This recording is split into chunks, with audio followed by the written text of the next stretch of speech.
పాలమూరు రంగారెడ్డి ప్రాజెక్టుపై మాజీ మంత్రి నిరంజన్ రెడ్డి కాంగ్రెస్ పై తీవ్ర విమర్శలు చేశారు. నీళ్లు లేని చోట ప్రాజెక్టులు పెడుతున్నారని ఆరోపించారు. శ్రీశైలం నీటిని వదిలి ఆంధ్రాకు ప్రయోజనం కల్పించే ప్రయత్నం జరుగుతోందని అన్నారు. కల్వకుర్తి ప్రాజెక్టు ద్వారా సంవత్సరానికి 300 రోజులు నీళ్లు తీసుకునేలా ప్రణాళిక చేశామని వివరించారు. పాలమూరు ప్రాజెక్టుకు అవసరమైన నీటిని 45 రోజుల్లో అందించగలమని తెలిపారు. అయితే కాంగ్రెస్ నాయకులు మోటార్లను వేరే ప్రాంతానికి మార్చాలని చూస్తున్నారని విమర్శించారు. ఈ నిర్ణయాలు భవిష్యత్తులో సమస్యలు తెస్తాయని హెచ్చరించారు.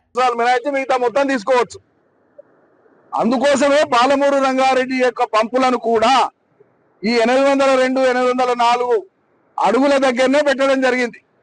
కల్వకుర్తి పంపులు ఎక్కడున్నాయో దాని పక్కనే ఒక 1/2 కిలోమీటర్ దూరంలో పాలమూరు రంగారెడ్డి పంపులను పెట్టడం జరిగింది. ఎందుకు?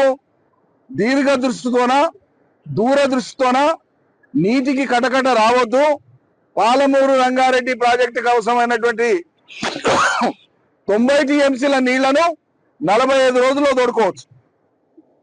జస్ట్ 45 రోజుల. కానీ అదే జూరాల దగ్గర హెవీ ఫ్లడ్ వచ్చినప్పుడు 20-25 రోజులు మినాయిస్తే జూరాల మీద ఆధారపడిన ఇతర ప్రాజెక్టుల నీళ్లకు అదనంగా పాలమూరు నీళ్లను తోడుకునే అవకాశం లేదు. నీళ్లు లేని చోట పాలమూరు రంగారెడ్డి సోర్స్ పెట్టమంటారు అపర మేధావులు. నీళ్లున్న చోట శ్రీశైలాన్ని ఆంధ్రాకు దారాదత్తం చేయమంటారు.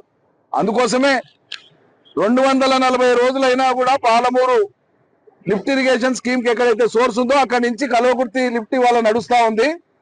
పాలమూరు అక్కడైతేనే విజయవంతం అవుతుంది అనడానికి ఇంతకు మించిన నిదర్శనం లేదు.